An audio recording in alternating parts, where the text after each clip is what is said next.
Catus Maximus here. You'd think of all the adjustable wrenches that I made videos on, I would have talked about an old American-made NAPA, which I believe is made by Western Forge. This happens to be the 8-inch, the AW8.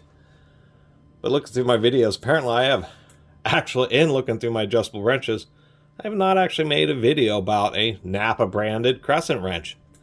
Give myself an opportunity to do so. Apparently this used to belong to JD. But I did get this from a junk store, and I'm actually just seeing down here the WF, so I believe this is indeed a Western Forge. As far as, really I'm reviewing a Western Forge, but this happens to be the NAPA branded one. Whenever this was made, it actually seems pretty decent. They actually did a pretty nice job of the grinding on the beam on both sides. Really nice and even. The drilling of the hole in the body, pretty well centered. It's not threaded, it's just a plain rod staked in. If we look at the centering of the grinding here, that looks pretty good. That's one of the biggest issues that you can find with crescent wrenches, is just where they've ground one side more than the other, or that the broaching isn't quite square. And it looks like it's pretty well centered here. Really just a nice exterior grinding job.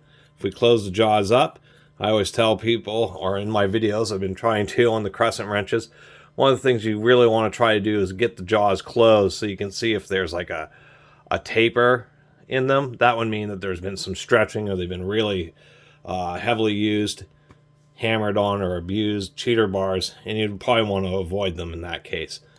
In this case, they close pretty good. These are well used. Not very much jaw play. It's a reasonable amount.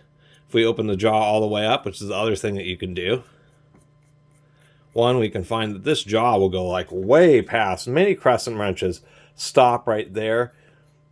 They're giving you a little bit of extra capacity, but as we can see, there's not a lot of support, and there is quite a bit more wobble. If we bring that in just a little bit here, we can still see that there's just a bit more wobble here than there was being down here in the more closed position.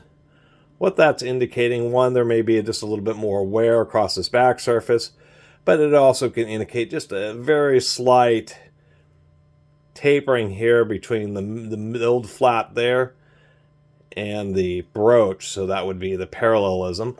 And it's just some of the small quality things that you can check on. Other than that, as far as an older type of or old school NAPA branded adjustable crescent wrench made by Western Forge, this actually seems like a pretty solid unit.